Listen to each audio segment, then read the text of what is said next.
Hujambo mtazamaji wa Maco TV na karibu. Naitwa Stefano Mashauri, ni agriculture engineer na kwa sasa nipo Kasulu Kigoma ambapo tunafanya kilimo. Na hapa tupo shambani kwetu ambapo tunaanza uzalishaji wa mazao ya parachichi. Lakini kama unavyojua parachichi kwa hapa Tanzania limekuwa likilimwa sana maeneo ya Njombe na maeneo mengi ambayo yana baridi sana. Lakini kwa hapa Kigoma ni parachichi ambazo zilizokuwa zikilimwa ni zile parachichi za kawaida sana. Parachichi za kisasa huaga hazilimwi na watu wengi. Lakini kwa hapa Kigoma nimeona shamba moja ambalo ni la watu wa Kibondo Green Farm ambao wanazalisha parachichi za aina hii. Na sisi tukasema tuende kwanza kuwatembelea hawa Kibondo Green Farm tupate ABC za kilimo cha zao hili la parachichi na pia mazingira na vitu vingine vyote ambavyo vinahitajika kwa ajili ya kufanya uzalishaji wa zao hili, kwa sababu wote tunaelewa ama tumesikia ni kwa namna gani hili zao ambao ina litani kubwa sana hasa kwa wakulima wa mazao haya ya parachichi za kisasa aina ya Hass avocado. Na sisi tukasema ngoja tuanze na miche kadhaa, tukaitoa huko Kibondo Green Farm ambapo tulikuja na miche almost 40, ambapo kwa sasa hivi hapa tumeshamaliza kupanda miche 35 kwa siku hii ya leo.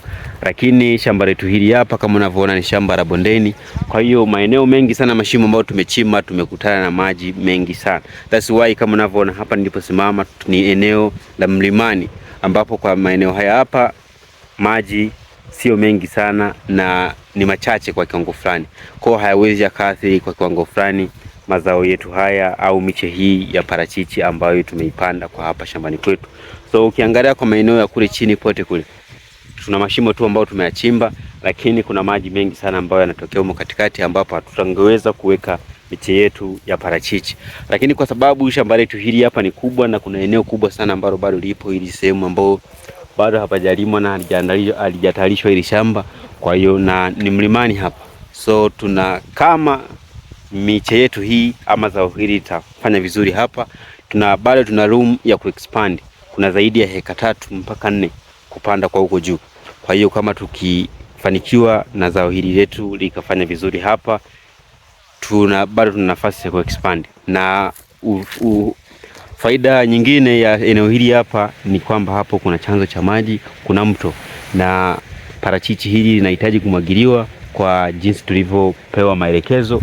Kwa hiyo tutafunga mipira na pampu yetu pale kama tutahitajika kufanya hivyo, lakini kwa wakati huu tunatumia haya madimbi machache ambayo yanatokea hapo kwa chini, ambao tulikuwa tunachimba mashimo haya kwa ajili ya kutumia kupandia parachichi hizi, na tumeshindwa kufanya hivyo kwa sababu ya maji kwa mengi. Maybe hapo mbele itabidi tuanze kutumia mashimo hayo kwa kuzalisha migomba zaidi.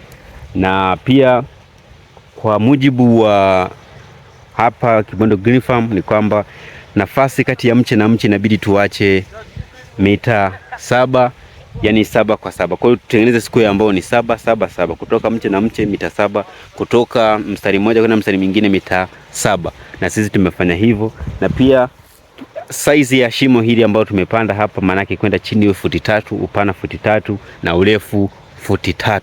Kwa hiyo ndio hivyo tulivyofanya na hapa tumepanda, na recommendation ambao tulikuwa tumepewa hapa ni kwamba kwa kila shimo tutumie almost debe 2 mpaka 3 za mbolea.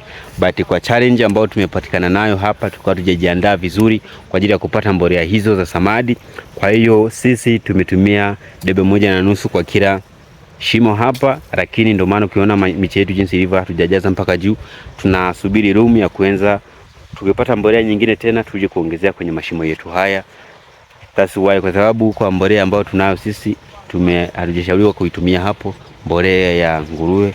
Wamesema tumia mbolea ya ng'ombe ama mbolea ya mbuzi katika mashamba ya parachichi, ndio zinafanya vizuri. So that is it guys. Hii ina mark the beginning ya hii enterprise nyingine ya Hass avocado ambao tumekuja nao shambani kwetu hapa. Hope itafanya vizuri na sisi tunaanza kunufaika kutokana na kilimo cha zao la parachichi ama hii Hass avocado farming. Hapa ni Kasulu Kigoma na tumeanzisha hii hapa. Kwa miche 40 tu tunaanzisha shamba la parachichi. Kazi ya kuchimba mashimo ni kazi ambayo tutakiwa tufanye hivyo kwa haraka sana, kwa sababu huko tuliponunua miche tuliambiwa isipite siku 3 kabla hujapanda miche hii ambayo tumepewa, hasa miche mikubwa kama unavyoiona hapa shambani. Hivyo inabidi tuende kuchimba mashimo kwa haraka. Basi wao umeona tumekuja na kikosi kazi hichi ambacho ni vijana wakazi wa Kitanzania ambao wako tayari kupambana na kuhakikisha kwamba hii miche tunaiokoa na tunaipanda haraka iwezekanavyo.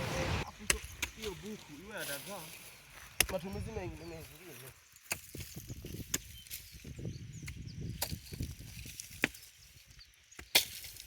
necessary to remove the branches that are not productive so that you can allow only the branches that are left to do more production. So choose your time. That's just an easy way of